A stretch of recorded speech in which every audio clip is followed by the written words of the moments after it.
Hi everybody. Hello. Welcome to Super Breakfast Friends Club. See, you always just leave a silence when I'm not expecting it. Yeah, well, I can cut those silences out, and then it sounds You- like you interrupted me. Because I do interrupt you. I interrupt you constantly. I know, just never when it counts. How are you today, Mel? I'm tired. I'm cold. I don't want to be here. Oh, cool. Me Get the robot. or... I can't, that wasn't in the show. I'm bringing it back. I'm bringing back dragon things that you are going to cut out into the main plot. I'll put it at the end. If you want to know what we're talking about, skip to the end of the episode. Don't tell them that. Like and subscribe first, though. And then come back. And then Please. come back and listen to the rest. Let's just play the theme opening. It's not really a song. I was gonna say, did I already forget that there was a song? It's not really a song. Play it anyway. This is The Sims Spark, This is real, like game on. a creative competition where you design characters, Oh, these are best friends. build anything you can imagine, What the hell? Do you have everything? No. and tell original stories using The Sims. A game played by fans all around the world. Judges, how do we feel? I think you guys had a really great storyline. Totally touched me. I'm so impressed with what you guys did right there. I want to win this so bad. The Sims is a game where you create, you control, you rule. I have to destroy them, it's the only option.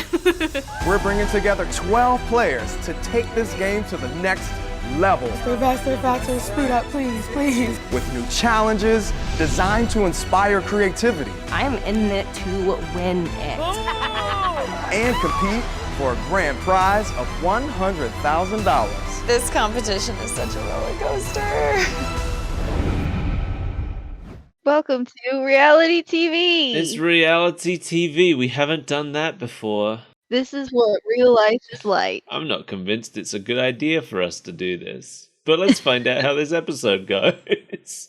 You keep saying that as if I don't have a lot of things I could say about a reality TV series. That's true. You're more into reality shows than I am. Yeah, I don't.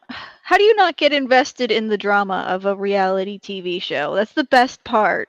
I think it's because I'm too knee-deep in the industry. I know too much of the guts of how these things are made to enjoy Everyone them. knows that reality TV is trash and it's fake and it's blah blah blah. I don't care. It's entertaining to watch. Okay. Which is not to say that I don't think they should. I mean, they need to treat everyone involved better, Mhm. but it's still entertaining. I think the last time I was invested in reality TV was like the second season ever of Big Brother, which will have been like 2001. I had my fill. You're too straight. It's no fun for me. Well, I'm sorry.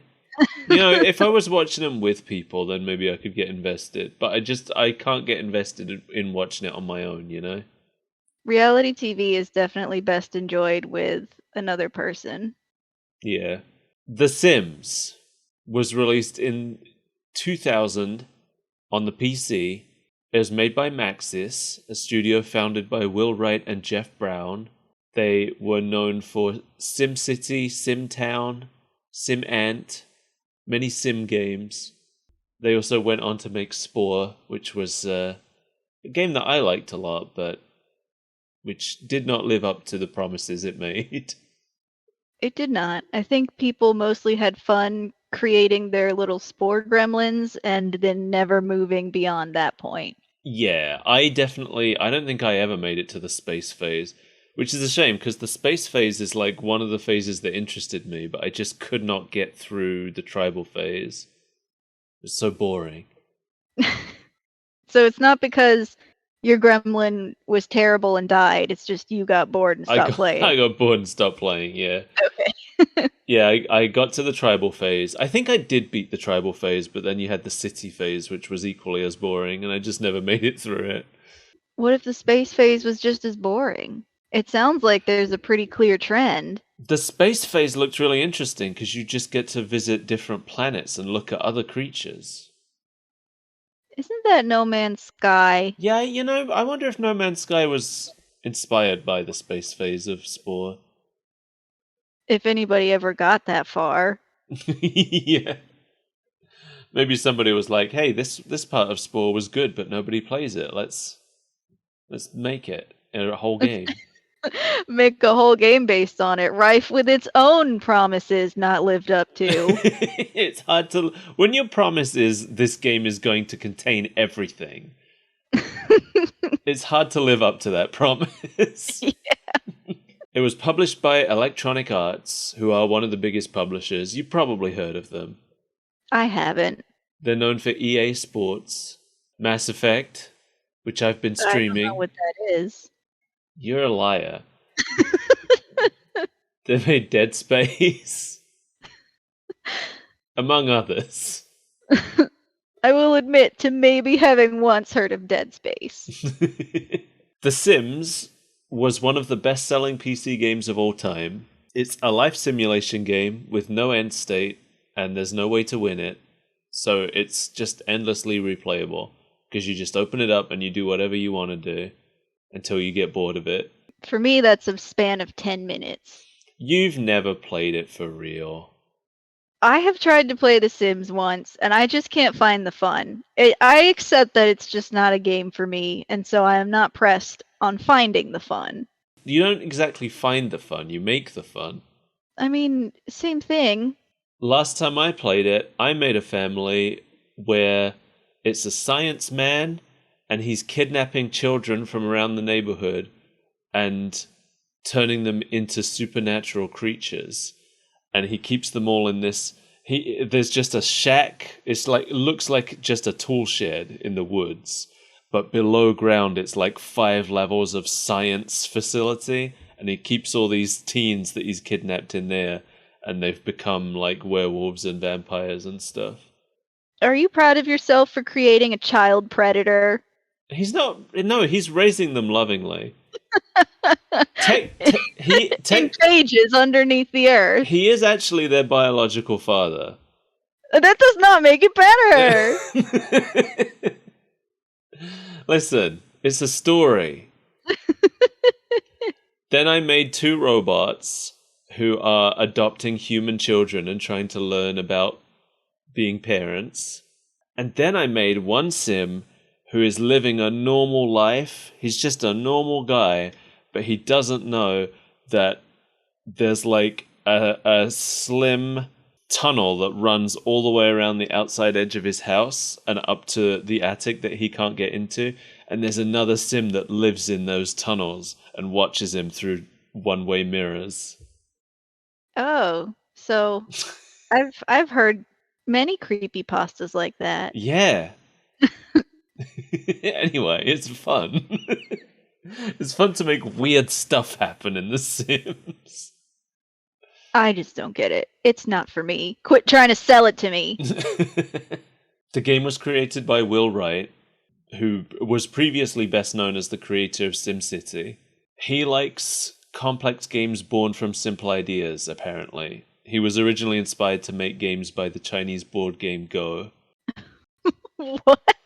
Because it's like a very, very simple idea, but there are a million strategies that people have about it. It's very complex, but the basic idea is simple. So that's kind of what he likes to make. I don't actually know anything about the board game Go, so I'll take your word for it. Okay.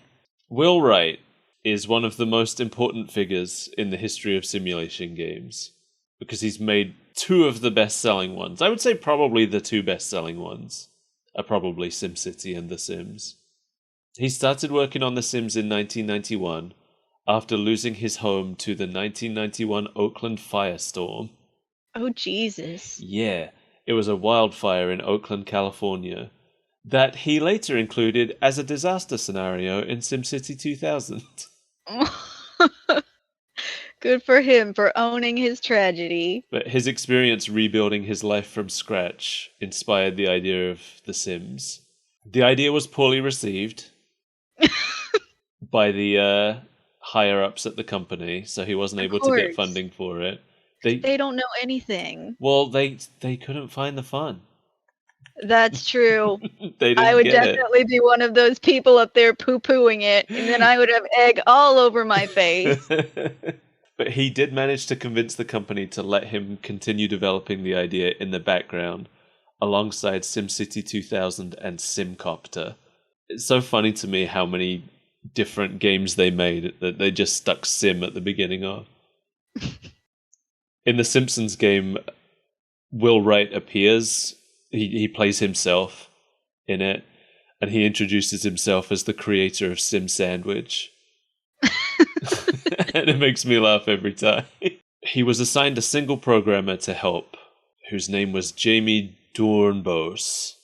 And while they were developing the Sims' behaviors, they discovered that watching the Sims interact with each other was the most engaging part. So they focused more on developing social interactions and relationships between Sims. The Sims was first shown to the public at E3 1999. So a good, what's that, like 6-7 years after he started working on it? He's just one man. I mean, he had the idea in 1991, but he didn't start working on it until 1993. And then it didn't get shown to the public until 1999. The game had already barely avoided being cancelled a few times, and the team knew that if it didn't make an impression at the show, they would just lose it completely. Mm-hmm. And EA were not helping them. They didn't advertise the game at all. They didn't include it in the show reel of all the company's titles at the show. And they tucked it away in a low traffic area on the show floor. Why even bother? I know. It feels like they were trying to get rid of it at that point. Right. But unfortunately for EA, the game ended up becoming the talk of the show because during a wedding scene that was happening in the game, two background characters who weren't the focus autonomously fell in love and kissed. How spicy. Can you Were guess? they gay? They were both women. Yeah, good for them. I looked into it, and same-sex relationships were not supposed to be possible in the game. The team had always wanted them to be in the game, but EA wouldn't let them do it. But in late 1998, a new programmer on the team named Patrick J. Barrett III was given the task of handling the coding for relationships while his supervisor was on vacation. And they mistakenly gave him an old design document to work from before they were told to take out the gay relationships. So he coded them back in, not knowing he wasn't supposed to. And then it seems like nobody knew he had done it. So they just kind of... Or, no, that's not true, actually. At least one person knew that he had done it. In an interview, Barrett said that Will Wright stopped by his desk specifically to say he was glad to see same-sex relationships were back in. And he let it go. He let it go because he wanted them in. Maybe the whole team he just did. Smiled and tapped his nose and walked away. And maybe that's the attitude the whole team had, I don't know. Until the E3 show, it was just kind of ignored. Probably because of that goof. You know, once that was in, and once it was public that was in, EA couldn't really take it out because they'd be called homophobic. And ever since, The Sims has been a trailblazer for LGBT representation in video games. Didn't they only recently gain the ability to make your Sims straight? Yes. Until then, everyone is pan. Yeah, everybody's... They had an algorithm in the early games where it would determine a Sim's sexuality based on your choices. So if you chose to have a Sim romantically interact exclusively with same-sex Sims, then eventually the game would be like, okay, so this Sim is gay, and it would make them start rejecting romantic advances from opposite-sex Sims. Hmm. But it was only recently that they added a patch that lets you pick their orientation right from the start when you create them. And there's still blazing trails for that kind of stuff, because Sims 4 now, you can choose any pronouns for your sim. You can choose whether they can get pregnant or get other Sims pregnant. You can even choose whether or not they can pee standing up. And just recently they added binders and top surgery scars as things that you can add to your Sims when you create them. So I feel like a lot of these life sims really do appeal to the LGBTQ plus community. yeah, definitely. I can definitely see why Sims would appeal to like the trans community and stuff, because they let you live out your best life. Yeah. Like, I've made myself in The Sims and given myself a successful art career. Then I look at the clock, I see it's 4 a.m. Push all of the wrappers off of my bed, I crawl in and I get 2 feverish hours of sleep before waking up to a cold and empty room. Yeah. I don't like making myself in games. I want to make a weird person. Yeah, I mean, I do that too. I told you about some of my weird people. Right, the child napper. I also made the Pickles family from Rugrats. Yeah. They're fun. So that's The Sims 1. We're now up to The Sims 4, which is the game that this show mostly concerns. Sims 4 was released in 2014, also by Maxis, also published by EA. Originally started development as a fully online version of The Sims, but the plans changed after the extremely negative reaction to 2013's SimCity. Do you remember that? No. I had forgotten. So they released a new SimCity game in 2013 just called SimCity. It was fully online, and you could not play it offline. And when the game launched, it was plagued by network issues. So nobody could play it. That's a good start. Yeah.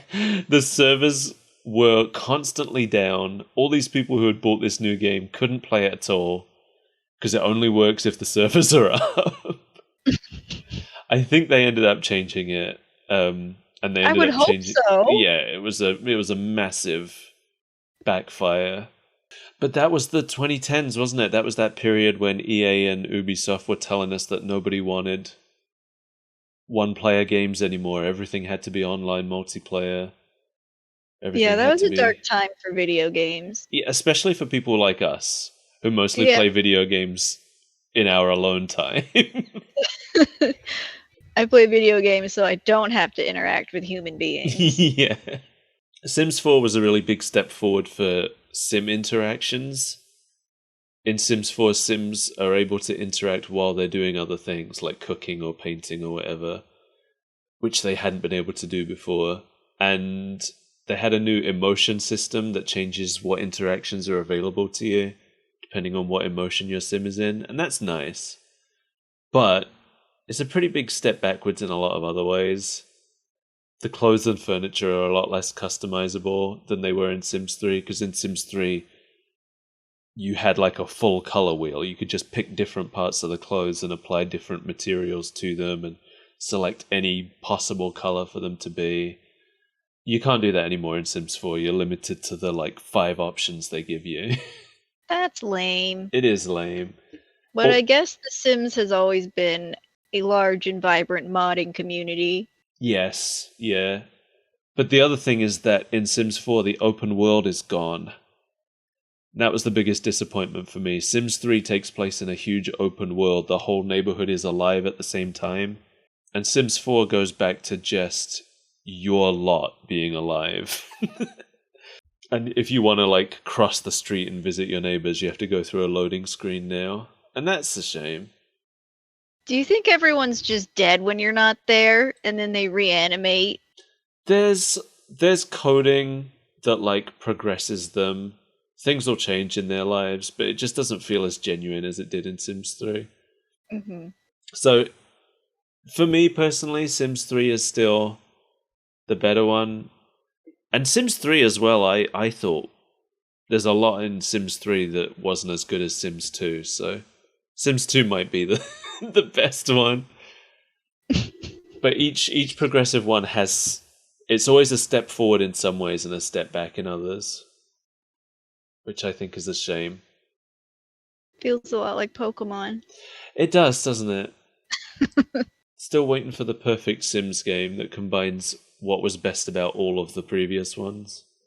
You'd think they'd be able to do it with all of the money they squeeze out of people with those DLC packs. I know. It's like, one of the things I miss the most is in Sims 2, you could own a business and it could just be anything. You could put out store shelves and just put objects on those shelves and sell them. Or I think you could just set anything on the lot as being for sale. So like you could make a car showroom and set the cars as being for sale.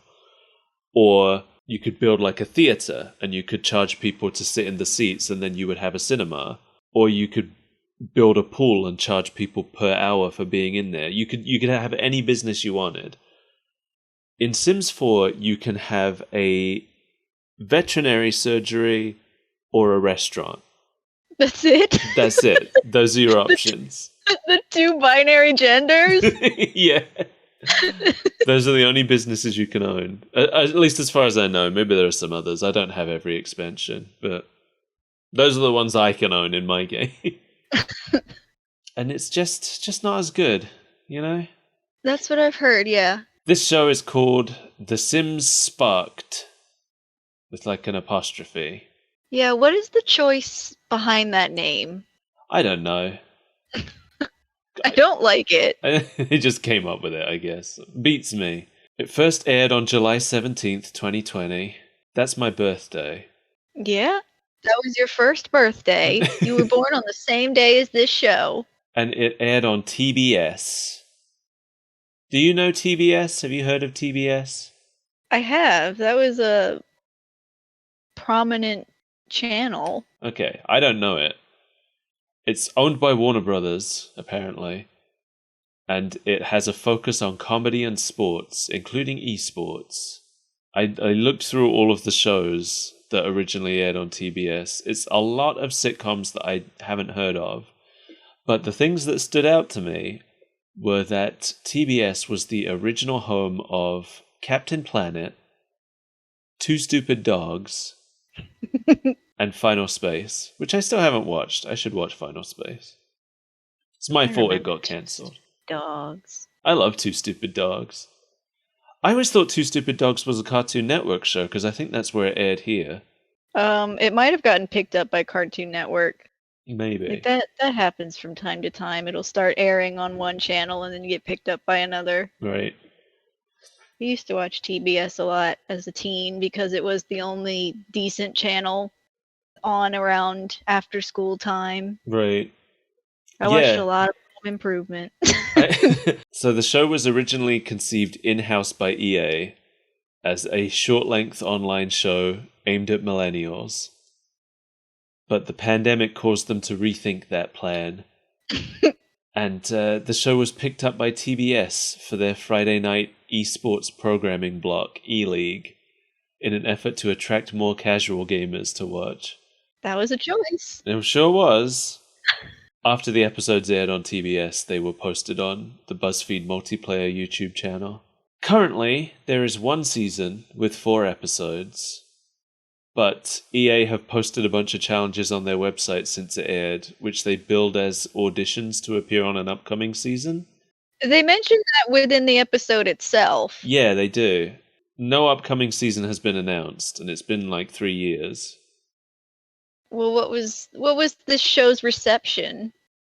You know, I couldn't find much about that. Maybe that's telling. Maybe it is. Well, it has a 5 out of 10 on IMDb. That's promising. Yeah, I'm starting to get the feeling it's like the casting call for what was that show? Like Opposite Worlds or something? Yes, I know exactly the one you mean. Yeah, the one that Jenny Nicholson did a video about. That's the one. It's like, we know it's never coming back, but apparently they've still got the call out Yeah, it's just in still case. open. Come join our show. You might not freeze to death and break your leg. You probably won't have to go to the hospital. What are the odds that happens twice? Come on.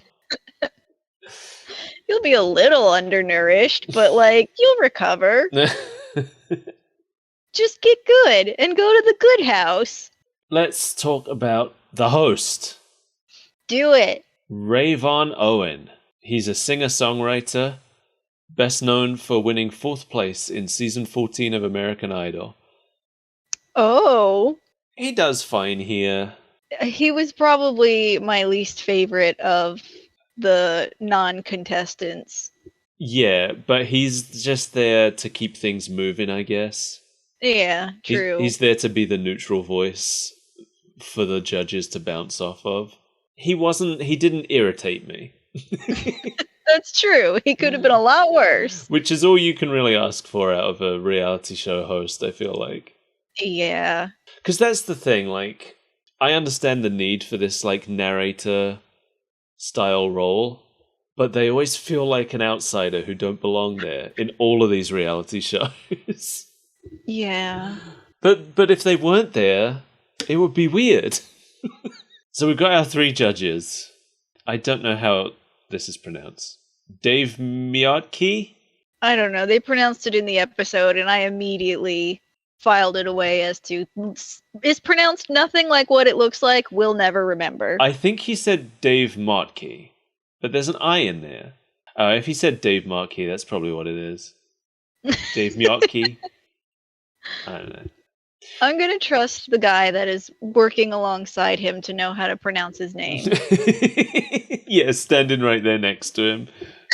He probably would have been corrected if he got it wrong. Yeah.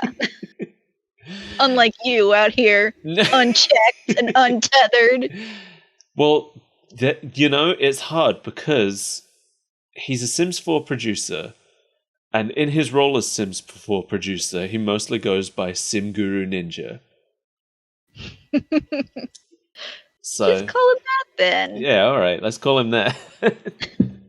Sim Guru Ninja, or Dave, we'll call him. When he's introduced, apparently the contestants are familiar with him, it seems. But I'm not involved enough in the Sims community to know who this is. You're not involved at all in the Sims community. You just play the Sims. Yeah, I just play the Sims. I don't even look at the gallery. That's how uninvolved I am in the community. Ugh, user-made content? No thanks. Yeah, I'm here to make my own user-made content. I don't want to have to download all your mods so I can download your characters. The second judge. This is another name I don't know how to say. Yeah. Kelsey Impichiche? Impichiche. Kelsey. Something like that. Yeah, Kelsey. She is a YouTuber and streamer. She used to be a host on BuzzFeed Multiplayer. She was one of the founding hosts on the channel. She is best known for her series Single Girl Tries the 100 Baby Challenge. What? So, I know she mentioned it in the episode, but I was still like, what could that be? So it's basically what it sounds like. The 100 Baby Challenge is a player-made rule set for The Sims 4 where you have to create a female sim and then have 100 babies all by different fathers and raise them all to adulthood. There's a lot of different stipulations and rules in it. It's too much for me. It's basically a Sims Nuzlocke. You've never done the 100 Baby Challenge? No, I've never done any challenge. I know people who've done challenges, but I've never done one. There's a ton of different challenges with different names. But yeah, you've never done a challenge run of The Sims? What a casual. For any Pokemon players who don't know anything about Sims, 100 Baby Challenge is essentially a Nuzlocke. That's what we're looking at here. It's a kind of Nuzlocke for The Sims. Yeah, if one of your babies loses in a fight, it dies, and you have to get rid of it. And for any non-Pokemon players and non-Sims players, I don't know how to talk to you. Yeah, I like that your explanation of this jargon was to use different niche jargon. I feel like people know what a Nuzlocke is. People do know what a Nuzlocke is, but that's specifically people that are fairly deep into the Pokemon fandom. So the third judge is Taylor Parks. Taylor Parks is a singer-songwriter who is credited as a co-writer on a bunch of top 10 hits, including Thank You Next by Ariana Grande. Is it Grande or Grand? Grande. Good. You're so straight. I'm not straight. I'm just old.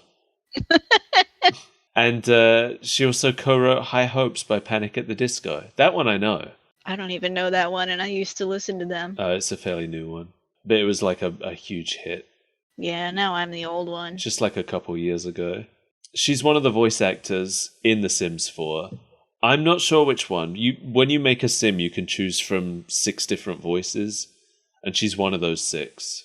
That's cool. I listened to the 3 feminine ones trying to recognize her voice, but I couldn't. I would guess she's maybe the melodic voice, as it's called, but I'm not sure. I also know her work because she played AJ in Telltale's Walking Dead. AJ's the kid that you protect in the final season. So with things like this, they always have a part where they've introduced your hosts, and then those hosts each have a like talking head moment where they tell you about their like deep love and connection to the whatever it is, you know? Mm-hmm. And I never usually buy it. Like, I think about when the first trailer for the Mario movie came out and they had that little talking head of Chris Pratt talking about his like deep love for the Mario franchise and how it's been a part of his entire life. And then he has a long pause while he fishes for the word Koopas. Growing up, man, I spent hours of my life stomping Koopas. It's ADR'd in by a completely different actor. It's really funny because I was just like, why wouldn't you do a second take? It wasn't live. Maybe that was the better of 2 takes. It's the best we could get out of him. Listen, it took us 10 takes to get him to realize he wasn't playing Sonic the Hedgehog. This is the one we're using. So yeah, like I do believe that Chris Pratt played Mario growing up. I don't believe it was as big a part of his life as he makes out.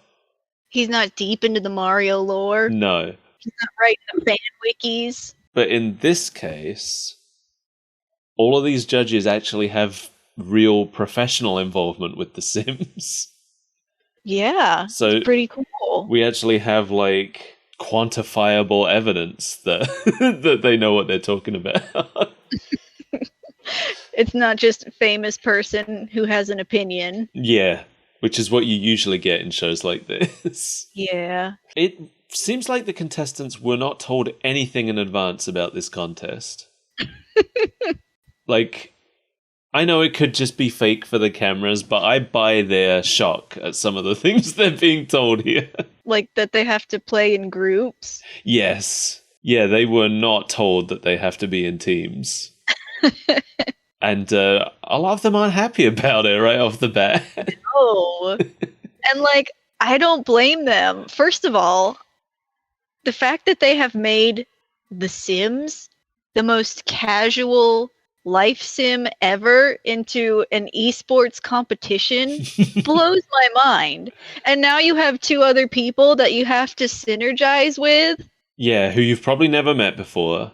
Like, I think a couple of them already knew each other, from what I've gathered. They weren't in the same group. Nope. Because I watched the second episode too, and one of them mentions that she's friends with 2 of the others from like beforehand, but they weren't in teams together. No, because the teams were picked out of a bag. Yes, there's a bag, and they just reach in and pull out a token. They're cute tokens. I like that they made these for this. Right, for 1 second of on-screen footage. I hope that they got to keep them. and take them home. That would be a good souvenir, I think, of being on the Painful show. memorabilia. Yes. Was that awkward time I was on a Sims competition? So we have 4 teams: Team Llama, Team Gnome, Team Cowplant, and Team Freezer Bunny. These are all mascot creatures or cryptids from the game. I did know that much. Yes. So for anybody who doesn't know, llamas have just been a constant presence in The Sims. I don't even know where they started. In Sims 4, they're the mascots of like the schools and stuff like that, but I feel like you used to just get prank calls from llamas in Sims 2. They've just always been around. And gnomes as well. Gnomes will just show up on your lot in weird places over time. Cow plants are an actual plant you can grow, a man-eating, cow-headed Venus flytrap-like plant. And the Freezer Bunny, I think, started out as a kind of popsicle that the Sims could eat, but then, like, they just show up all over the place. They're on posters, they're on, like, vending machines and stuff. But can you find one in your freezer? If it's a popsicle? No, I want a live Freezer Bunny. I don't know. I'm trying to think where I've seen them in Sims 4. I know I have a Freezer Bunny snow globe in The Sims 4. I'm not even sure what game they first appeared in. So I looked up all these people. For some of them, their real names are out there, but I'm not going to use their real names because they didn't use their real names in the show. So I'm going to be referring to them exclusively by their silly online handles. So Team Llama is X Mira Mira, Sim Lisi, and Dr. Gluon. X Mira Mira was interesting. She made a whole bunch of black-focused mods for The Sims 4. Yeah, that was pretty cool. Yeah, she mentioned how she made a pack of different skin tones because Sims 4 wasn't diverse enough for her. She made a forum called The Black Simmer that was specifically for people who are frustrated by the lack of diversity in the game. And she eventually got EA's attention, and they brought her in as an advisor, and it led to 100 new skin tones being added to the game. That's super cool. It is super cool. The other 2 are just YouTubers and streamers. If they've done other stuff, I couldn't find too much information about it, but I looked at their YouTube channels. Simlisi had a lot of really cute buildings that she's made in Sims 4. Dr. Gluon mostly had, I guess, like gamified videos.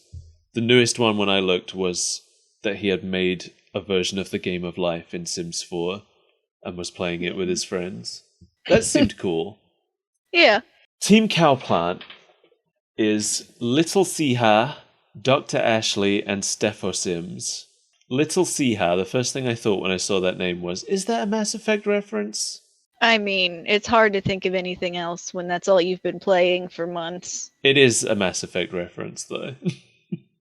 I was right. This is the only one who, when I looked at their YouTube, I saw no Sims content.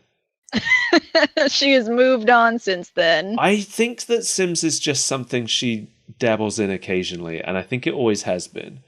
Mm-hmm. Because her channel is mostly full of videos of the game that got her into streaming in the first place, which is Just Dance.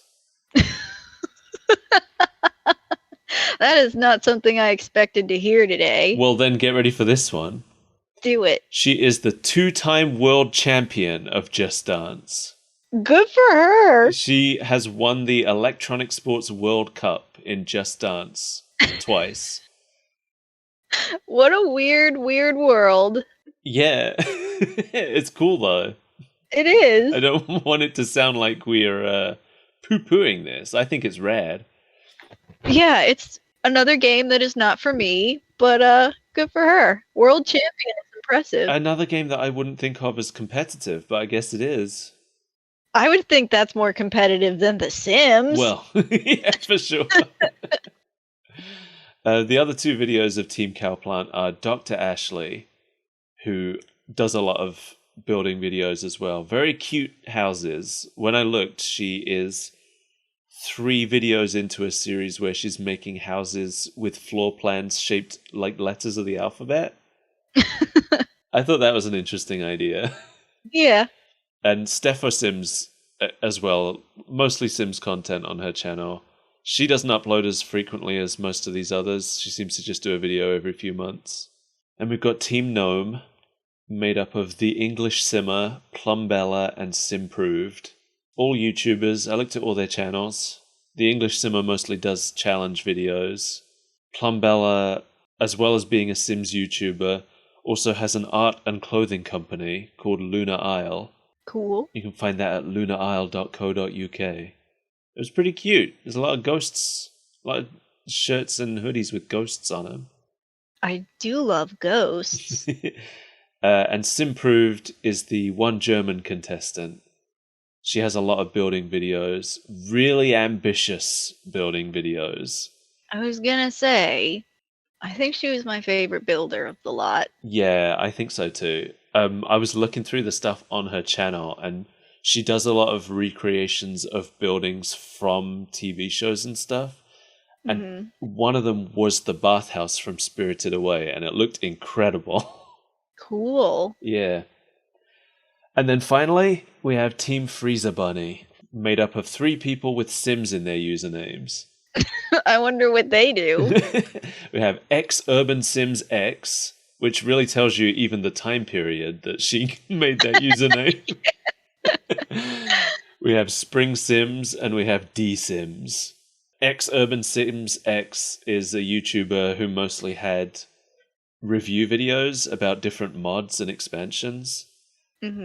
Spring Sims had a lot of build challenge videos and a few mods that he had made, and on his website some real recipes that you can make in real life. I am gonna try making Spring Sims' cinnamon swirl muffins. They looked real nice. Sims and cooking. You corner that market. Yeah. And then D Sims had mostly story-based sim videos. Lots of videos where they're creating stories with different Sims. On each team, they have a stylist, a builder, and a storyteller.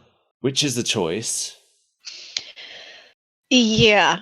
I feel like there's one role that is easily getting the brunt of the work. Yes. And that is the builder. The builder, for sure. Yeah. And then I feel like the storyteller just kind of has to come up with one quick little quaint story, and that's their role in everything. Well, see, you say that, but setting up a story in The Sims is so much work.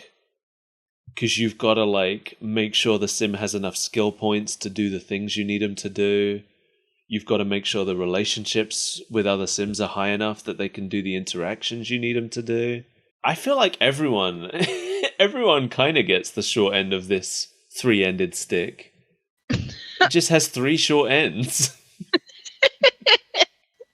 They're all the same length, and it's short. When they're all holding it, you can't even see the stick anymore. Yeah, I don't understand the intricacies of The Sims quite like that, but I'm just the whole time I was skeptical of the storytelling aspect when it comes to presenting, because I was like, how do you do this in a game that is pretty random at times? Yes, and I have some things to say about that based on what we saw. Yes. Obviously, this is reality TV, so it's very heavily edited down. We know that there was at least 6.5 hours recorded for this. That's just the challenge time. And it's all condensed down into 40 minutes, so there's a lot we didn't see, but just from the little bits we did see and knowing the game like I do, because I don't think I mentioned this, I've played every Sims game. I started with Sims 1. I've played all of them up till now. And usually I end up having all the expansions as well. Not as they come out because I'm poor, but over time I will eventually end up with all of them. Anyway, we'll get into this as we get to it.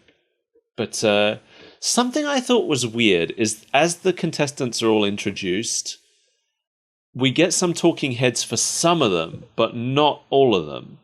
Yeah. Yeah, I meant to go back and like check to see if certain people were given a certain amount of time because this was their final episode, because they tend to do that in reality shows, but I don't think that was the case. It felt like 3/4 of the cast got a talking head moment, Yeah. and then some of them just didn't. I know for sure that Simproved didn't. That's the German girl. Because I watched it again and I looked out for her specifically, and she does not get an introduction. Yeah. She is just not introduced. She simply is. Yeah, which is a shame because she was the best builder on the show, I thought, at least in this episode. Not to say the others weren't good, because everyone did well, but hers were like, whoa. Everyone made a very nice looking set, but hers were nice looking and like large. Yeah, exactly. They were not just nice looking, but they were like, they looked like someone had spent days on them. Mm-hmm. The teams are told that the final team left will be winning $100,000. And that, I don't think they knew that. I don't think they'd been told that. They all seem shocked. But then how else would they convince them to come to this location and film a competitive Sims show? I honestly think that these people probably love Sims enough that if Maxis reached out to them or EA reached out to them and said, hey, do you want to be involved in the Sims thing we're doing? I don't think they'd ask too many questions. Especially if, like, presumably they're all being flown out to California on EA's dime. True. And being put up in hotels. And so, you know, even if you come out here and you get eliminated in the first episode, you're getting a free trip to California. I would take it. I don't know. Because a decent number of the contestants are from the UK. Yeah. But I'm just thinking, if you're there to film a show, like how much free time do you get when they aren't running you into the ground with ridiculous working hours? I'm sure you get some. And I wonder as well, if you're out there for the duration, whether you win or not. Yeah, so if you go home first, then you're just there for like a week? Yeah. Because they probably, like, it's cheaper if you book a flight return, right? So they probably book the return flight immediately. They're probably not going like, well, you lost the show, we're going to book you a plane tonight. Get out of here. They're probably there for the full week regardless. So maybe getting eliminated on episode 1 is the best case scenario if you're not local, because then you have more time to see the sights. Yeah. It would be interesting to watch the final episode and see if everybody's there, because if everybody's there, then I think we can assume that they've just been hanging around. Yeah. Because they have a reunion episode for their 4-episode show. Yeah. A lot of reality shows will do that. They'll like bring the whole cast back for a retrospective at the very end. We got some tables full of random objects, and each contestant needs to grab one, so the team will end up with 3 objects, and then they have to make something in the game using those objects for inspiration. Yeah, their story has to revolve around the 3 random objects. And another example of where it doesn't seem like the contestants were told anything in advance, because one of them, I believe it was Dr. Ashley, is wearing heels. Oh, yeah. Which she complains about. Yeah. Because they have them run to the table. And it really is just like a scramble to grab something. Once they've all grabbed their objects, D-Sims is a little bit miffed that Spring Sims grabbed a camera, and she says, as a team, we want to earn. And I see Spring Sims' item, and it's a camera. And I'm like, wait, we didn't agree on a camera. What do you don't get to just, like, pick? Yeah, right. Like, I don't know any of their handles, but one of them, in her little confessional, says that she got knocked into the table. That was the English simmer, yeah. I got slammed into the table just as I was reaching for the voodoo dolls. Yeah, and you see the footage of her flying into it. It was a mad dash. Yeah. Like, it's not Spring Sims' fault that what he ended up with was the camera. Right. He would have gotten his eyes clawed out. Like, obviously, whatever he... Because you see him, like, walking away from the table. He's the last one there. And you see him walking away and he's holding up a camera and he's very obviously, his body language is like, well, this is what was left. I got something. Yeah. So whatever they agreed on is out the window if someone else gets it first. It's not his fault. Is he supposed to sit there at the table and not come back until the item he wants appears? Yeah. And there's one person, isn't there one person who like has the dog food, but then there's nobody else left? And then she's just like, actually, I don't want the dog food. And she puts it down and takes the bubbles instead. Yeah. I would have rather had the dog food than the bubbles, personally. Probably just because that means you get a dog. Yeah, you can put a dog in. But at the same time, I need to know all of the rules of these because this episode had no supernatural elements, and I wanted a siren in that story. The rules are unclear for a lot of it. I mean, I guess that's by design. They don't want the contestants knowing all the rules before they've grabbed all the stuff. But they never give us the rules, is what I'm saying. If there are other rules, I never heard them. Well, that's the whole rules. They've got their 3 objects and now they have to make a story. I think it's just the fact that there was no supernatural stuff here, I think is just fully the choice of these contestants. Because I'm like you, I would have been throwing supernatural stuff in left and right. Mm-hmm. But I think these contestants just happen to be people who maybe don't play The Sims as much for the supernatural stuff. That would be the only reason I would want to play. And I load The Sims up with supernatural stuff and animals, personally. Nobody uses any animals in this whole thing. You're right. I didn't even think about that. I was more upset by the lack of ghosts. Yeah, no ghosts. It might be because supernatural Sims take a lot more setup than non-supernatural Sims. There's a lot more you have to do to make your Sims supernatural. I get that, but at the same time, I assume that everybody is just using cheat codes because they only give you an hour to play this game. Yeah, they have 90 minutes. They now have 90 minutes to create Sims, build environments, and then make a story, which is a wildly short amount of time. An hour and a half to do all of that? That would take me 4 hours minimum. More than that, probably. 4 hours I might be done building. Because, they're confined to one computer. It's not like one person is over here building while another person is setting up the characters. They're all playing the same game. That would make so much more sense if they each had a computer, now that you mention it. The only thing is, the storyteller would have to wait for the other two to finish before they could do anything. Mm-hmm. But yeah, they could be building and making the Sims at the same time and then just transfer them in. But they don't. They don't do it that way. So Team Llama has a guitar, a fishing pole, and bubbles. As they all go back to their computers to start working, Dr. Gluon explains their story to camera, seemingly before consulting his team about it. He seems to be both brainstorming and finalizing the idea at the same time. Yes. While X Mirror Mirror is noticeably annoyed about that in the background. She spends this entire episode side-eyeing him. Yeah. And I get it. I was not super impressed by his stories just because they were very Hallmark Channel. Yeah. Team Gnome has voodoo dolls, an urn, and a cherry blossom tree. The best items. Yeah, those are good choices. Cowplant has a mirror, a stereo, and a bed. And Freezer Bunny has a microphone, a camera, and a stack of books. This whole thing, I really felt sorry for the builders. Because I know how long building takes. It's my least favorite part of The Sims. I was thinking about, obviously there are people on these teams who love building the most because they've got entire YouTube channels dedicated to it. Right. But if I had to pick one of these roles to be, I guess I'd be a storyteller. I guess that's what I'd spend most of my time doing in The Sims.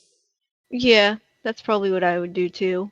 I hate building. I do not have a brain for architecture. Everything is a box with a door. Yep. Yeah, I tend to just use the pre-made buildings. And like I'll add to them or I'll Well, I guess I never subtract from them. I'll add to them. If I need I'm extra. tearing down this wall. I'm making it smaller. One thing I did like about Sims 4 actually is that they streamlined building by you now there are pre-made rooms that you can place and then you just like drag them to the size you need. Mm-hmm. And they'll have like so you can just like go through, there'll be a bunch of different living rooms and you can just pick one you like and place it and it's already furnished. Oh, that's nice. So yeah, that's a nice streamlining thing for people like me. A quality of life improvement for those of us that see life as a series of boxes with doors on them. Yeah. Those of us who don't want to dedicate a full week just to building a house before we can actually play the game. Like, I don't mind furnishing a house, I just don't like building one. I'm so bad at decorating. Yeah, I'm not great at it. It was easier in Sims 3 when you could change any material to any color you wanted. Mm-hmm. I miss you, Sims 3. I should install Sims 3 again. I'm surprised you ever uninstalled it. It's huge. That's the reason. True. So, Team Freezer Bunny decides that they're going to make a bunch of small enclosed sets instead of building a full house. Immediately, I thought, that's a bad idea. I know. Like, I mean- I knew they were going to get docked points for it, but their story took place in so many different environments. The thing is, it's not a bad idea. It's a smart idea. But I knew exactly how the judges would look at it, and I was right about that. Spring Sims is cracking under the pressure already. Yeah. These people are not used to working in a team. They're not used to working in a team. The stress, the time limit stress that these people are under. Yes, they have just suddenly been thrown in this high pressure challenge and told that there's $100,000 on the line. And they have to, for the first time, collaborate with other people who they don't know. Mm-hmm. Like, these are all people who have relaxed YouTube channels where it's just them doing stuff on their own. Like, Sims YouTubers are usually just the chillest people. Yeah. You just watch it to decompress. So, like, of course this is going badly. At presentation time, Team Cowplant goes first. They were the ones who had a mirror, a stereo, and a bed. And they have created this... It's like a former beauty pageant model mom who's living in a trailer park with her daughter. And it was cute. I like the little trailer that they made for them to live in was pretty good for the time that they had to do, I thought. I really liked the idea. I thought it was cute. Yeah. I thought the family was fun. I liked the build, but the story is where it petered out for me. Yeah. Like, the daughter was a little underdeveloped. Yeah, they didn't really tell us much about it. I think there's some stuff that they didn't show because the judges say something about the daughter wanting to get into soccer, which I don't think we saw.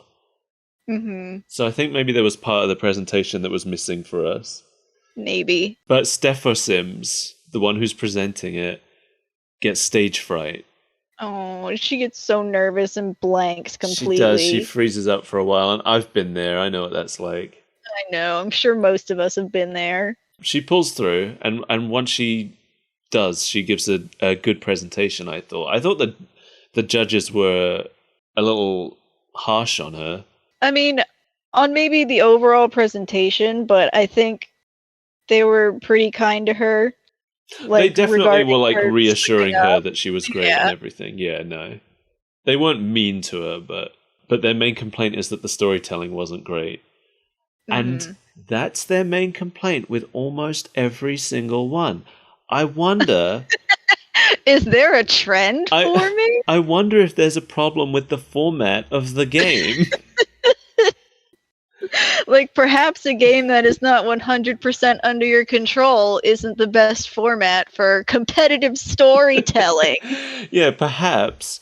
In a game where you have to herd your characters like cats, it's difficult to tell a decent story when you have maybe like 10 minutes to set it up once the building is done. Right. So we have Team Llama next. They have a fisherman dad, a daughter who's a fan of music, who wants to go see a concert of a band called the Bubble Boys. Their objects were the guitar, the fishing pole, and bubbles. So the only way they've worked bubbles in is that the band is called the Bubble Boys. Yeah, and they are criticized for that. Yeah, they sure are. There are plenty of ways you can do bubbles in The Sims. There's a lot of bubble things. But the first thing I think of to get bubbles in The Sims is you can actually get like a little pot of bubbles that you can blow. But I think you can only get them at special events that happen in the city. So once again, maybe they could have done more of it if they'd had more time to set things up. Because they'd have to. All I can think about, like, you got a fishing rod, and you got a guitar, and you got bubbles. I'm like, I want somebody to fish up a siren that does not have a beautiful voice, but shreds on a guitar. We should have been on this show. Because that's great. That would have won this round, I think. Should we? Let's. We gotta do some of those Sims challenges so that Senpai will notice us. I'm gonna make that. I know you don't want to play. I'm gonna get you in a video call and we're gonna make this. But yeah, during this presentation, they've cut some of it out, but knowing the game as I do, what was very apparent to me is that Dr. Gluon is having trouble getting the Sims to do what he needs them to do. Yes, they show a little bit of that in his presentation where the dad is just not really responding. Yeah, and like he's trying to get the daughter to do something, but she's decided she's going to make a mess with paint instead. Uh-huh. Makes perfect sense to me. Sims 4, more so than any other game in the series, it is really difficult to get Sims to do what you want them to do sometimes. You will click on something and tell them to do it, and they will start walking towards it, and then at random will just cancel it and decide not to. I've never had that much problems with it in any of the other games. Sims 4 is the worst for it. But in the team's defense, I liked their build, I thought the shack was super cute, and I liked the family. It was a super cute shack, and yeah, I like the family too. And they were in my favorite neighborhood, the Tropical Island neighborhood. I love that place. The judges were upset there weren't enough bubbles. That was the main complaint, I feel like. 7 out of 10, not enough bubbles. Then we got Team Freezer Bunny showing off theirs. They have a girl who's supposed to be studying but is sneaking out to work on her music instead. Honestly, I thought this was the best of the presentations. Mm-hmm. And it's because they focused on building those small sets instead of doing a full build. Yes, I agree. However, the judges do not. The judges don't like the sets and wish there was a full build. But well, that's not true. I guess Kelsey was down with it. Kelsey understood the idea behind it, I feel like. Yeah, it was the other guy, the Dave. Dr. Guru man. Yeah. Yeah. Yeah. But I thought it was smart. It was definitely smart. They managed their resources, and it ended with them having the best presentation. I feel like theirs was the best one. They told their story well. The characters responded how they were supposed to, and the sets all looked really nice. They just weren't connected in one big random house that had a studio. Yeah, and that's the thing. Like, as soon as I saw it, before the presentations, as soon as I saw the sets from that wide angle, where they're all, like, when you see them from above like that, they are all just grey boxes. Mm-hmm. And as soon as I saw that, I was like, the judges are not going to be happy about just seeing those grey boxes. And I was right. Oh. It's a shame, because this presentation was great. Yeah. And then we have Team Gnome, who have an old lady in a spooky mansion who's adopted some punk teens and is using voodoo dolls. The best build of probably the episode. I would say so, yes. Yeah, this house is real good. But once again, Sim Guru Ninja, unimpressed by the story. I wonder if it's because there wasn't enough time to do a good story. Don't be silly, Mike. Like, I thought it was pretty good. It was pretty simple, but it used all the things. They had the cherry tree, they had the voodoo dolls. I thought they incorporated the voodoo dolls in an interesting way by basically making the kids the voodoo dolls. Yeah, because they have two voodoo dolls, and they do kind of have a punk look to them. Mm-hmm. So they basically turn those voodoo dolls into these two teens that this old woman has... Didn't they say that she had basically stolen them? Yes! So it was interesting. It wasn't as fleshed out as the judges wanted, obviously, but, you know, they only had 90 minutes to do all of this. I think it was one of the more creative stories.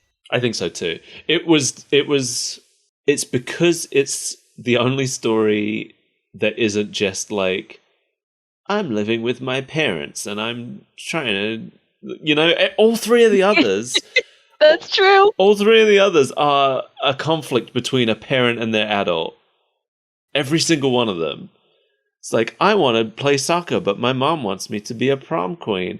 I want to go see a show, but my dad wants me to fish.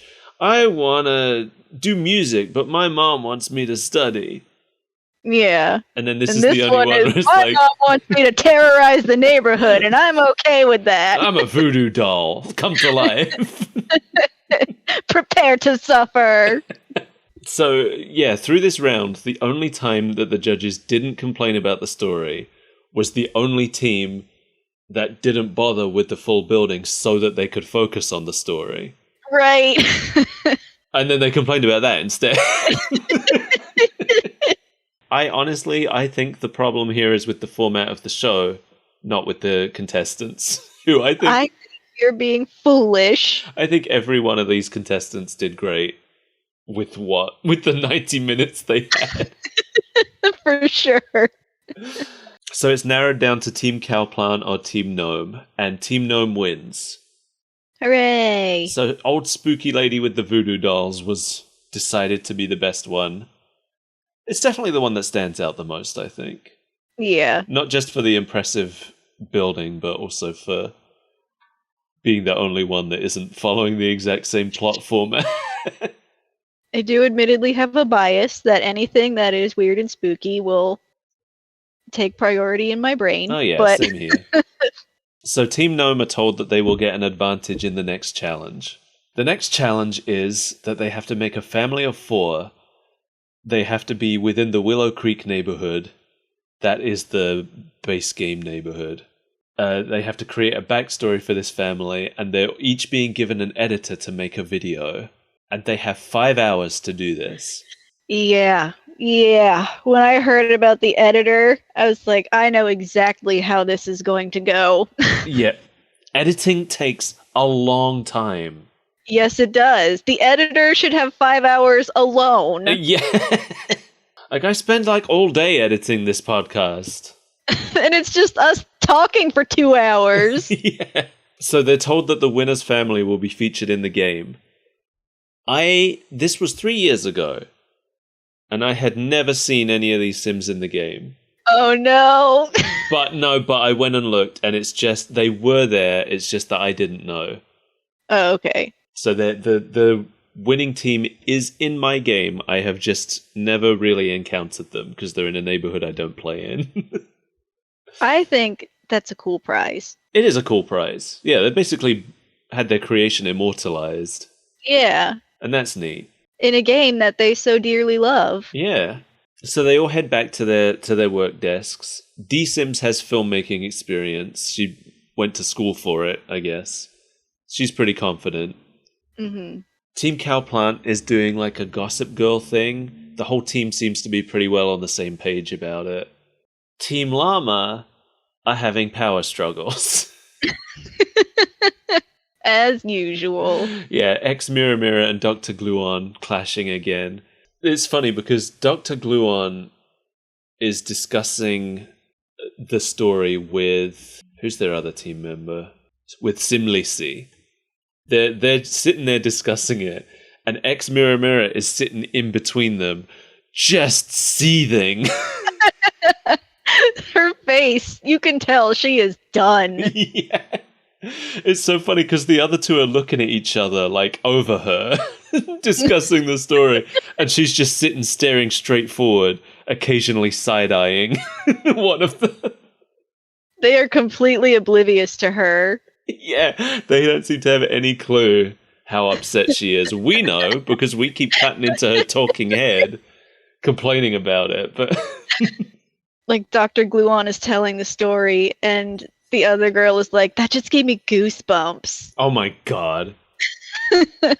I got angry. Yeah. The part where he's like... The twin sister comes back to the house and she says, I've spread my branches wide, but I've remembered to keep my roots grounded. And that's where we bring it back to the grandma. Back to the grandma. Oh, that gave me goosebumps. I was like, I know. Like, that one really screamed to me, Hallmark movie. Yeah. It's the tried and true formula. Yeah, it sure is. Ex Mirror Mirror says, I had an ending I thought about, her getting married, like her getting remarried. And they both just stare at her. There could have been an editing trick to make it more dramas, but can't trust those cameras. No, I never trust exactly what we're seeing, because I've seen I've had conversations with people who've been on reality shows and have been like, no, they completely manipulated the narrative to create a story. And that's what editing a reality show is. You have to find the story. If you just aired the footage as it really happened, it wouldn't be a satisfying story to watch. No, you need to make villains, you need to make heroes. Exactly. You need to make like the sob story. That's one thing I appreciate about this, is that we didn't get a sob story. But maybe we will in a later episode. I don't know. This isn't as high stakes as like Drag Race. No, it's true. I've just seen so many, like, whenever you get like Britain's Got Talent, America's Got Talent, American Idol or something, whenever they're introducing us to a new character, you can tell how far someone's going to get in the competition based on how sad their story is when they're first introduced, you know? Yeah. And they always have that like, I grew up in a sweatshop and my parents are all dead and I just want to make my dead grandma proud because all she wanted when she died 15 years ago was for me to win American Idol season 14. In RuPaul's Drag Race, that's how you earn yourself a safety from the lip sync for your life. You tell your sad story, you get another episode. Yeah. You stand in front of the judges and you cry. Team Gnome, working together really well. They're cute. They're my favorite team. Yeah. They just click. Like right from the beginning, they clicked together and they spend this whole episode. They bounce off each other really well. When one of them has a suggestion, the others are all excited about it, about working it in to their idea. I see why they're winning. Yeah, because the other teams, unfortunately, do not get along as well. Team Cowplant get along well, but Team Freezer Bunny and Team Llama are not clicking. It's not working out for them. Yeah. The host comes back and adds a new twist. Now they also need to add a rival family to the story from another neighborhood.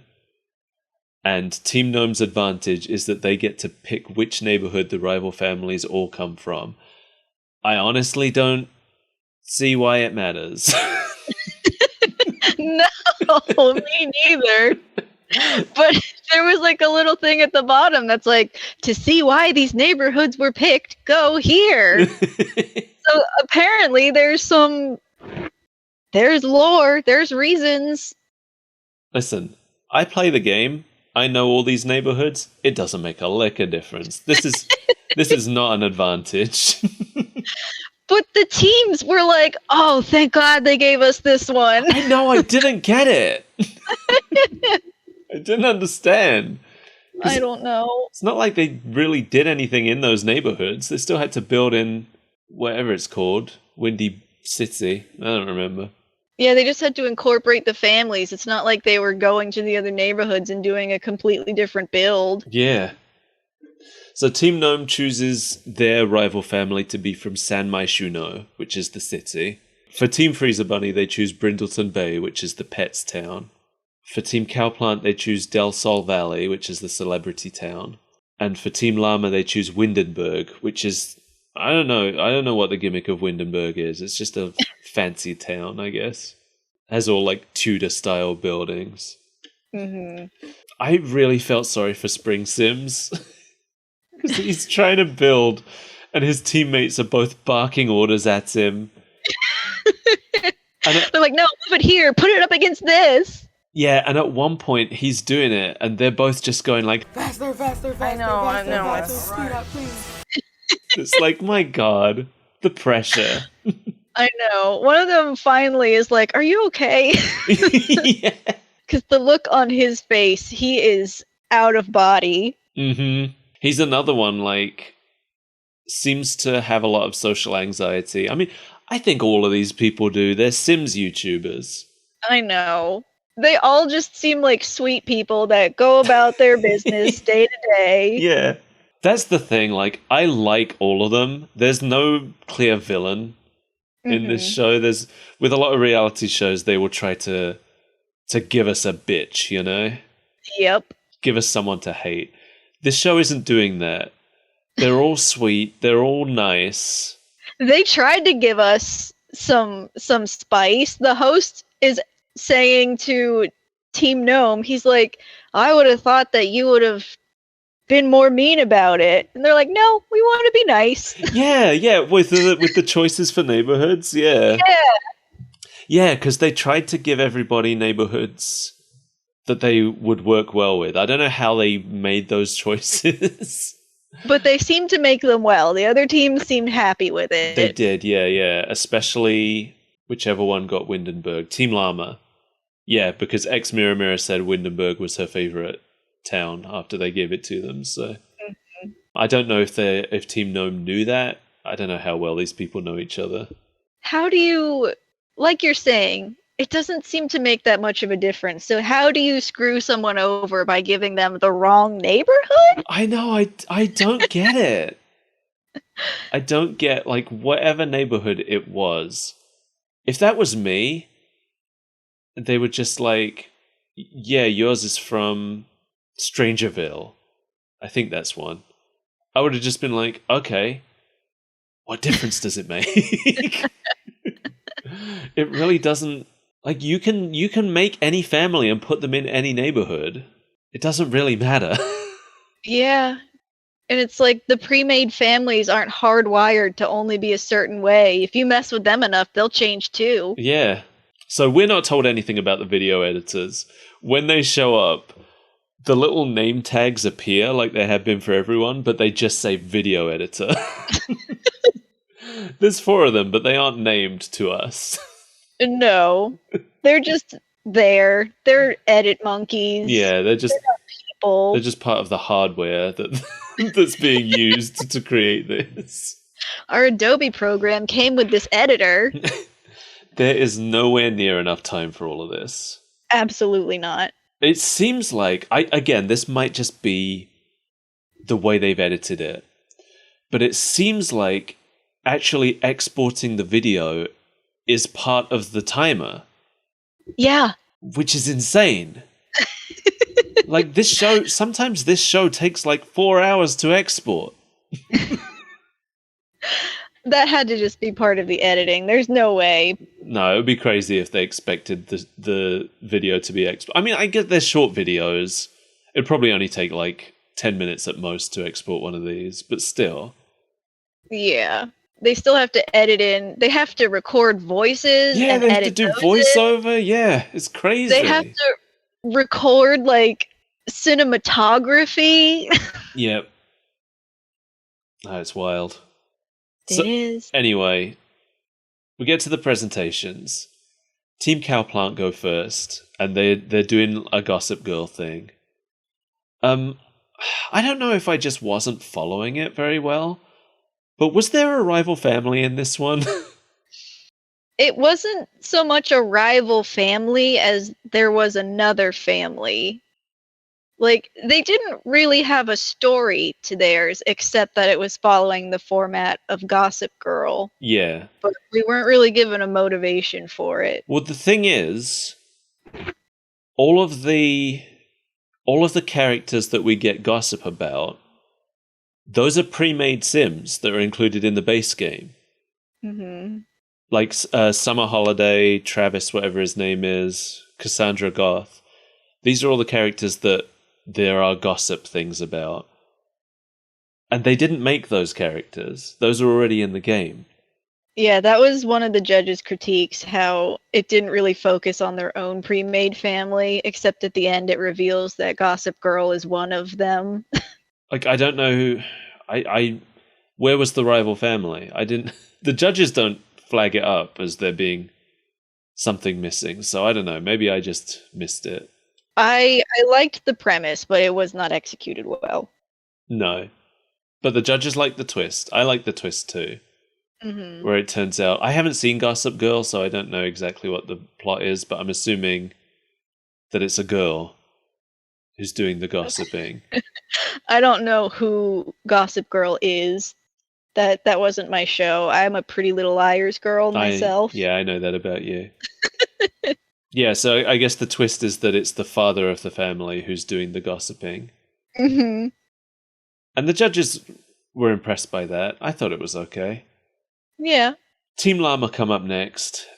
It's a story about, I guess, a grandmother who's developing some land into a park, but the rival family want to build a factory on it. And then the families end up merging when two of the kids get married. And then that line about being grounded. Sis, I've traveled all over the world, but I've learnt that our roots is what keep us grounded. Yeah, it was very cheesy. It's very, very Hallmark. Yeah, I wasn't a big fan. No, me neither. Like, I don't feel like I'm a good judge for this show in particular, because if somebody isn't dying, if the house is not haunted, I am not interested. How many skeletons are in your story? Yeah, I like The Sims when it gets wacky. Mm-hmm. We've had this conversation before, years ago. But there are people who play The Sims and they just, work their way up a career and they learn how to cook or whatever. Yeah, they just have a family and, go to work. That's not me. No. I'm the guy who's I've become a private eye and now I'm stalking someone through the city and there aren't any bushes for me to hide in, so I'm holding a bush up in front of my face as I watch them. That night I get abducted by aliens, which wasn't part of my plan. Remember that one time when I made a homeless guy? Did I ever tell you about this? You might have. Continue. He was just living... His lot was just a concrete square with a dumpster. And he had a campfire and a cat. And then whenever they would go somewhere, they would hop in a cab, and the cat would always take the front seat, and the guy would sit in the back. You tell me that, yes. That's the stuff I like in The Sims. I like building robots. I spent so long building robots last time I played, and then bringing them to life. I like my fiction wild. Yeah, same. So the judge's complaint with Team Llama's story is that there's no sense of a strong rival. Where was that in the Gossip Girl one? I don't know. There was no rival in the Gossip Girl one that I could tell, but they didn't mind I guess that. the dad is everyone's rival. Maybe. Team Gnome are up. In my opinion, easily the best one of this group. Yeah. Yeah, this one's very detailed. There's a lot of plot to it. Probably because the team worked so well together. Mm-hmm. There's a divorced family. The mom took the kids and moved away from the city. The rival family is the dad's new family, I guess. The buildings were very... Like, this whole presentation, it didn't feel like it was made in such a short amount of time. Yeah. Looked like they spent like a week on it. Yeah. Everything that we saw was very detailed. There were no, like, bare plots of land that we saw. There was buildings on everything. People doing skill jobs. Like, there's people gardening and stuff. Mm-hmm. I was impressed. Me too. I noticed that at one point in the story they mentioned simoleons. And my dad taught me how to make those sweet, sweet simoleons. And a pop-up appears in the corner saying, "Go to our website to learn more about simoleons." I thought it was pretty self-explanatory. Yeah, based on context and the fact that probably anybody watching it is familiar with The Sims. Yeah, but for anyone who doesn't know, simoleons are the currency that the Sims use. Based on the already existing slang. Yes. Yeah, I really didn't feel like we needed that. I don't know, I wonder how many people were like, what are simoleons? I better look it up on the website. On internet.com. Maybe one person, if that. The judges didn't have any complaints about this one. They had only nice things to say. I think the biggest complaint they really had was that they wish they could see more of it. Yeah. And then here comes Team Freezer Bunny. Oh boy.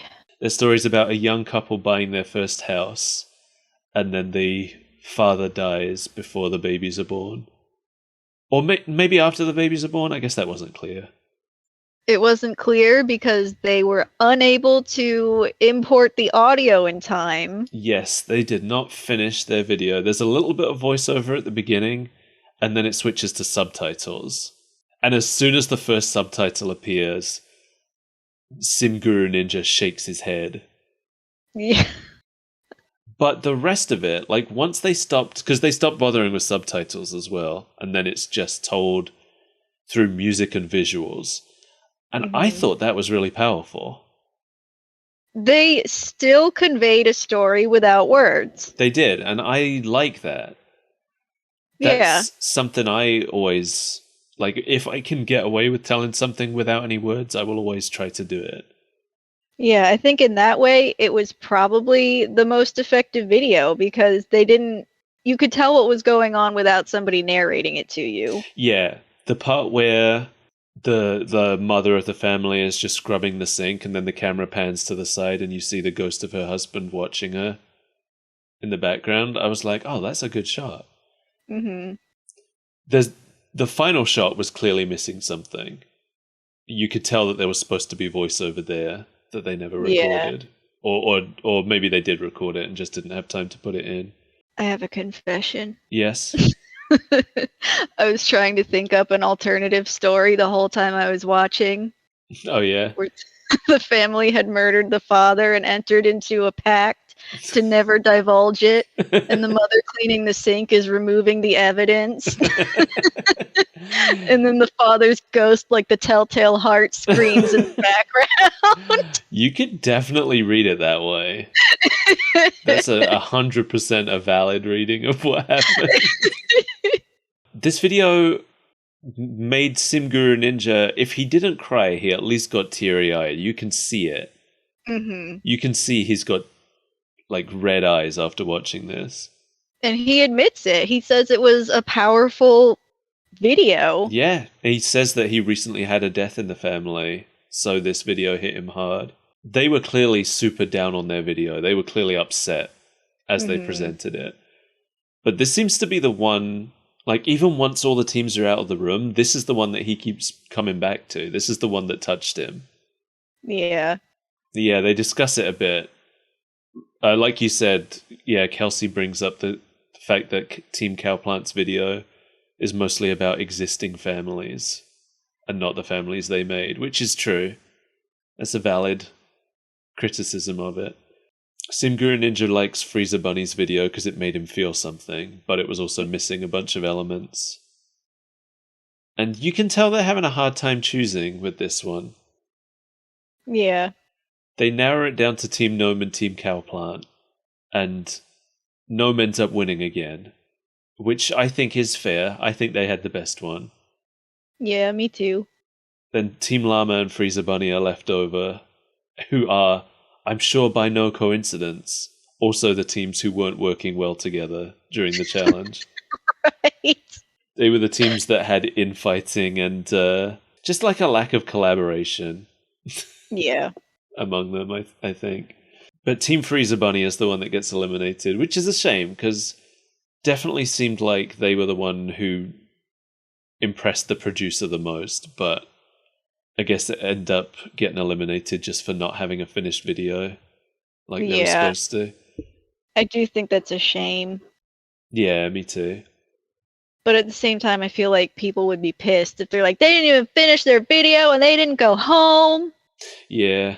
Well, that's the end. Yeah, that's episode 1. We get some clips from the next episode, and they are told that the theme this time is supernatural.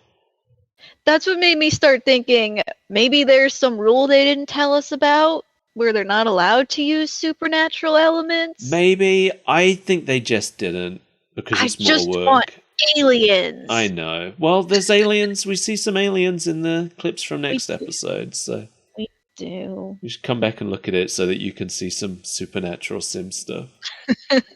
It's only 4 episodes long. I'm invested enough that I would want to finish this series. Yeah, do you think you would watch it on your own outside of the show? No. Yeah. I am not a Sims person, so the idea itself is not appealing to me, but now that I've watched 1 episode, I have to finish it. Well, as a Sims person, I don't know if I would watch the rest. I did watch 1 more episode just to see where it goes, so I have seen a bit more. I don't think the format is bad exactly, but they need more time. Yes. The time they are given is not long enough. I don't think that editing the video should be included in the time limit. I think that they should get all their footage by the end of the time limit and then hand that off to an editor, and then the editor should make something out of it. Yeah. Outside of the time limit. That's my opinion. And I don't think the teams should necessarily have assigned roles either. I feel like it would be better if it was more collaborative. Yeah. Because the storyteller role, in particular, is very ill-defined. Because here's the thing. Dr. Gluon kept taking control of story in his team, which was pissing off ex-Mirror Mirror. And I understand that. You know, I understand how she felt. Because she felt like she wasn't having a say in the story. Right, it's a collaboration. Everyone needs to at least be comfortable with what you're moving forward with. But, in fairness, he was the team's storyteller. Yeah? So, it seems like the stylist and the builder have very defined roles. Like, I'm the one deciding the styles, I'm the one deciding the build. But then the storyteller is like, all 3 of them are basically doing it at the same time together. That's true. You know, maybe it would have been more interesting if they weren't working together. Maybe I think it would have been more interesting if the stylist was doing it on their own and then handed off to the builder who did the next stage on their own, and then they handed off to the storyteller who did that part on their own. Because then you're being given... So the builder is being given a family that they don't necessarily know anything about or haven't had any input in. and then they have to build a house that makes sense for this family. And then the storyteller just gets given a family and a house that they haven't had any input in and has to make something out of that. I think I would find that more interesting. I would find that more interesting, but more as like a party game. I think if you're competing, then having everything be that disconnected would not I be suppose good. so. You wouldn't get the interpersonal drama that we got here. Well, not only that, but say you're the stylist and then you see the final product and you're like, what is this? And then they fight. And then they get out the kiddie pool full of pudding and they pull each other's hair.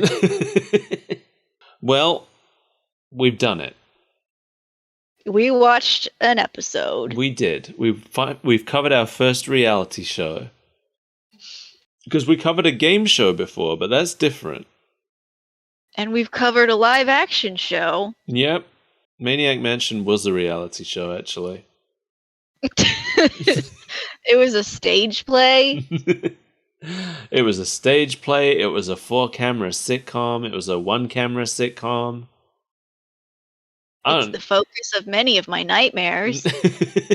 And we'll be returning to it. No, Eugene Levy, leave me alone. We've got to at least watch the episode that Eugene himself appears in. Yeah, we do. Oh, you know, there's a legacy here. There is? Well, yeah, because Team Gnome's winning family. Oh, that's true. Were included. They were included in the Sims 4 Eco Lifestyle expansion.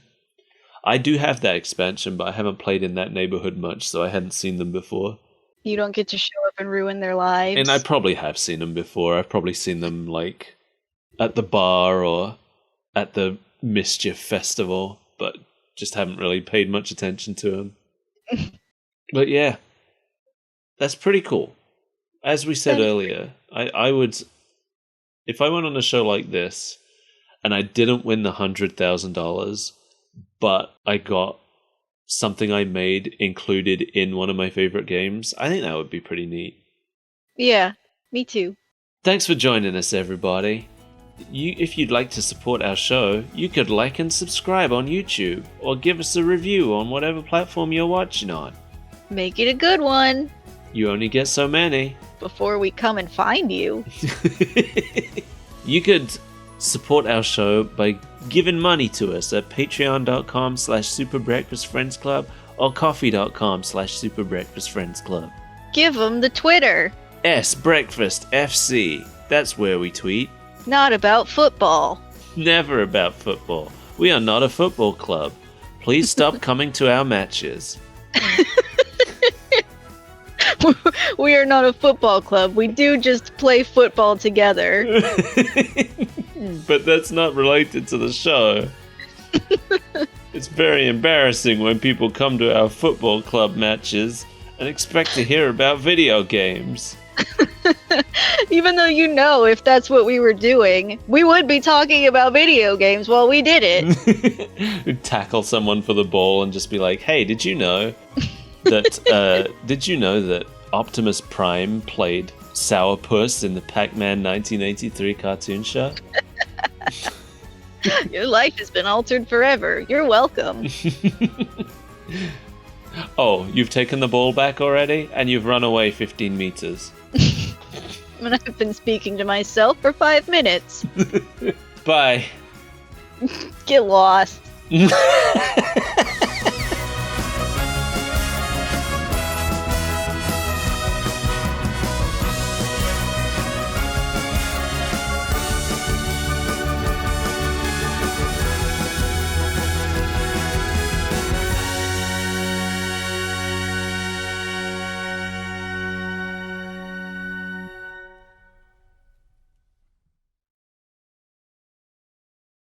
All right.